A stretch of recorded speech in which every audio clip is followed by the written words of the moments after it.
श्री सुखदेव जी बोले, हे राजा परीक्षित, जिस वंश में तुमने जन्म लिया है उसी पूर्व वंश में कई पीढ़ियों के पश्चात राजा दुष्यंत नामक एक महान यशस्वी राजा हुए। एक दिन शिकार हेतु वह जंगल में गए थे। वहां उन्होंने एक अत्यंत सुशील एवं सुंदर कन्या को कण्व ऋषि के आश्रम में पक्षियों को दाना डालते हुए देखा। उसे देखते ही राजा दुष्यंत उस पर मोहित हो गए और उसके निकट जाकर पूछा, हे सुंदरी, तुम किसकी पुत्री हो?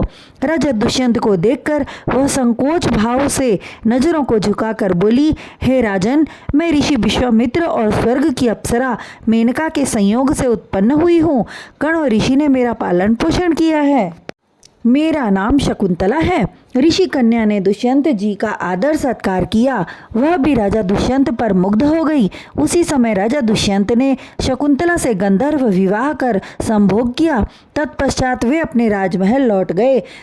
उस एक दिन के संभोग से उसे गर्भ रह गया और समय अनुसार एक बालक ने जन्म लिया। कण्व ऋषि ने उस बालक का नाम भरत रखा। वह बालक निर्भय होकर सिंह के बच्चों के बीच खेलता था। भरत की वीरता और निडरता देखकर कण्व ऋषि अत्यंत प्रसन्न थे। एक दिन वह शकुंतला से बोले, हे पुत्री, अब तू अपने पुत्र को लेकर राजा दुष्यंत के पास चली जा। शकुंतला ने उनकी बात मानकर भरत को साथ लेकर चल दी। मार्ग में उसे बहुत जोर की प्यास लगी और निकट के एक सरोवर में देखकर पानी पीने चली गई। पानी पीते समय राजा दुष्यंत द्वारा चिन्ह रूप दी गई अंगूठी सरक कर सरोवर में गिर गई, जिसे एक मछली निगल गई। पानी पीकर शकुंतला चली गई। उसी सरोवर पर मछलियां पकड़ने के लिए एक मछुआरा आया और अपना जाल सरोवर में डाल दिया। उसके जाल में वह मछली भी आ गई जो शकुंतला की अंगूठी निगल गई थी। मछुआरे ने जब उस बड़ी मछली के टुकड़े किए तब वह राजघराने की अंगूठी मिली। उधर जब शकुंतला राज दरबार में पहुंची तो राजा दुष्यंत उसे पहचान न सके और बोले, हे सुंदरी, तुम कौन हो? तब शकुंतला बोली, हे राजन, क्या आप मुझे भूल गए? मैं आपकी शकुंतला हूँ।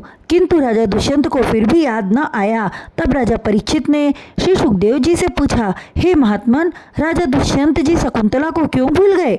तब सुखदेव जी बोले, हे राजन, एक बार दुर्वासा ऋषि मिलने हेतु कण्व ऋषि के आश्रम में आए। उस समय कण्व ऋषि न थे, केवल शकुंतला थी और वह राजा दुष्यंत की यादों में खोई हुई थी, जिस कारण दुर्वासा ऋषि को प्रणाम न किया। आप जानते ही हैं कि दुर्वासा अति क्रोधी स्वभाव के हैं। शकुंतला द्वारा प्रणाम न किए जाने पर उन्होंने क्रोधित होकर श्राप दे दिया, हे कन्या, जिसकी याद में तूने खोकर मुझे प्रणाम नहीं किया वह तुझे भूल जाएगा। तब शकुंतला ने बहुत प्रकार से ऋषि दुर्वासा से विनय की।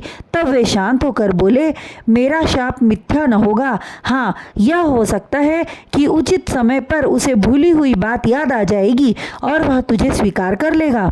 हे राजन, जब शकुंतला को राजा दुष्यंत ने पहचानने से इनकार कर दिया तो वह अति दुखी होकर विलाप करने लगी। उसी समय मछली के पेट से निकली स्वर्ण अंगूठी लेकर मछुआरा राज दरबार में उपस्थित हुआ।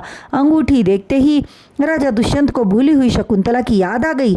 तब उन्होंने शकुंतला को सम्मान के साथ रखा। बालक भरत को राज्य सिंहासन का उत्तराधिकारी बना दिया। राज सिंहासन पर आसीन होने के उपरांत भरत ने 55 यज्ञ किए और ब्राह्मणों को बहुत सारी गौएं एवं रत्न आदि दान में दिए और किरात, हूण, कंक, म्लेच्छ आदि को पराजित किए। फिर यमुना तट पर 78 यज्ञ किए। विदर्भ देश के राजा ने अपनी 3 कन्याओं का विवाह राजा भरत से कर दिया। उन रानियों से कई पुत्र उत्पन्न हुए, किंतु उन रानियों ने बालकों की कुरूपता देखकर यह कहकर गंगा में फेंक दी कि राजन कहेंगे कि ये मेरा पुत्र नहीं है। तब राजा कण्व ऋषि के कहने पर संतान उत्पत्ति के लिए मरुत्सोम नामक यज्ञ कराया, जिससे प्रसन्न होकर देवताओं एवं मरुदगणों ने भरद्वाज नामक पुत्र उन्हें प्रदान किया। वही बालक भरत के राज सिंहासन का उत्तराधिकारी हुआ।